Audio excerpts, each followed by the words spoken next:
Good morning everyone. ഇന്ന് നമ്മൾ ടൈമിനെ കുറിച്ചാണ് ഡിസ്കസ് ചെയ്യുന്നത്. എല്ലാവരും ഒരുപോലെ പറയുന്ന ഒരു കാര്യമാണ് ടൈം ഇല്ല എന്ന്.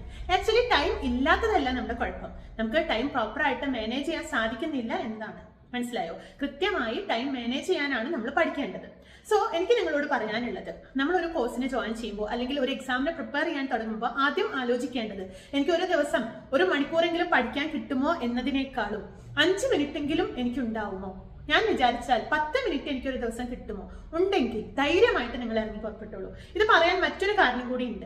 എന്താണെന്ന് വെച്ച് കഴിഞ്ഞാൽ, ഞാനിവിടെ ഒരു എക്സാം കഴിയുമ്പോൾ അപ്പോയിന്റഡ് ആയിട്ടുള്ള സ്റ്റുഡൻസിന്റെ അടുത്ത് പറയും, നിങ്ങളൊരു വീഡിയോ ചെയ്യണം അല്ലെങ്കിൽ ഒരു വോയിസ് അയക്കണം, നിങ്ങളുടെ സ്റ്റഡി സ്ട്രാറ്റജി എന്താണ്, നിങ്ങൾ എപ്പോൾ എഴുന്നേക്കുന്നു, എപ്പോൾ കിടക്കുന്നു, എത്ര നേരം പഠിക്കുന്നു, അത് മറ്റുള്ള കുട്ടികൾക്ക് അതൊരു ഇൻസ്പിറേഷൻ ആയിരിക്കും, ഒരു മോട്ടിവേഷൻ ആയിരിക്കും. അങ്ങനെ നിങ്ങളൊന്ന് ചെയ്യുകയാണെങ്കിൽ വളരെ ഉപകാരമാണ്.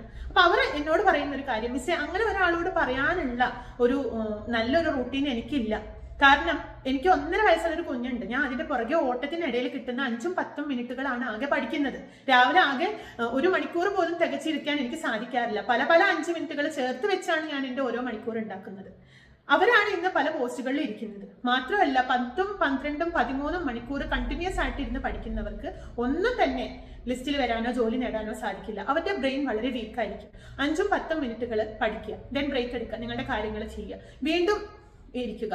ഒരിക്കലും 25 മിനിറ്റിൽ കൂടുതൽ നിങ്ങൾ പഠിക്കാനായിട്ട് ഇരിക്കരുത്. കണ്ടിന്യൂസ് ആയിട്ട് 1 മണിക്കൂർ ഇരിക്കുന്നതിന് പകരം 25 minute, then break, 5 minute break, അതിനുശേഷം വീണ്ടും പഠിക്കുക. അത് കഴിഞ്ഞ് നിങ്ങൾ ഒരു ദിവസത്തിലാകെ 5 മിനിറ്റ് പഠിക്കാനോ 10 മിനിറ്റ് പഠിക്കാനോ അല്ല ഞാൻ പറയുന്നത്.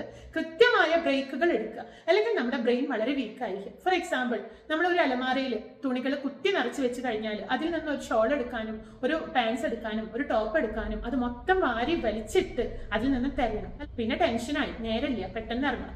എക്സാം ഹാളിലും ഇത് തന്നെയാണ്. ആ ഒരു ടെൻഷൻ നമ്മളെ വേട്ടയാടിക്കൊണ്ടിരിക്കും. പിന്നെ തൊട്ട് മുന്നിലിരിക്കുന്നതാണെങ്കിൽ പോലും നമുക്ക് കാണാൻ സാധിക്കില്ല. ഇത് സിറ്റുവേഷൻ ഡിഫറെന്റ് ആണെങ്കിലും കാര്യം ഒന്ന് തന്നെയാണ്.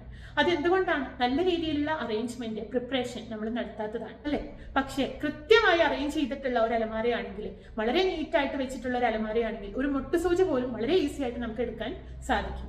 ശ്രദ്ധിക്കേണ്ട കാര്യം, മണിക്കൂറുകൾ ഇരുന്ന് പഠിക്കുന്നതിനേക്കാളും 2-3 മണിക്കൂർ മതി ഒരു ദിവസം പഠിക്കാനായിട്ട്. അത് ഒരുമിച്ച് കിട്ടിയില്ലെങ്കിൽ ഒരു കുഴപ്പമില്ല. എനിക്ക് 1 മണിക്കൂർ തികച്ചിരിക്കാൻ പറ്റിയില്ല എന്ന് നെഗറ്റീവ് അടിക്കരുത് നിങ്ങൾ. എനിക്ക് 5 മിനിറ്റ് ഉണ്ടോ 10 മിനിറ്റ് ഉണ്ടോ, ഞാൻ പഠിച്ചിരിക്കും, ഞാൻ നേടിയിരിക്കും എന്ന ലക്ഷ്യത്തോടു കൂടി ആ 5 മിനിറ്റിലെ മാജിക് ഉണ്ടാക്കുവാനായിട്ട് നിങ്ങൾക്ക് സാധിക്കും.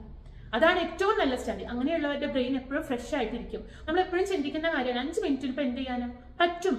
5 മിനിറ്റിൽ ആദ്യം നിങ്ങൾക്ക് ഒരു കാര്യം പഠിക്കാൻ പറ്റും, പിന്നീട് ആ 5 മിനിറ്റിൽ നിങ്ങൾ 2 കാര്യം പഠിക്കും, പിന്നീട് 5-6 കാര്യങ്ങൾ പഠിക്കും, പിന്നീട് നിങ്ങളത് പ്രാക്ടീസ് ചെയ്യും തോറും 1 സെക്കൻഡിൽ ഒരു കാര്യം വെച്ച് പഠിക്കാൻ നിങ്ങൾ ശീലിച്ചിരിക്കും. മനസ്സിലായോ? ആ രീതിയിലോട്ട് നിങ്ങൾ മാറണം.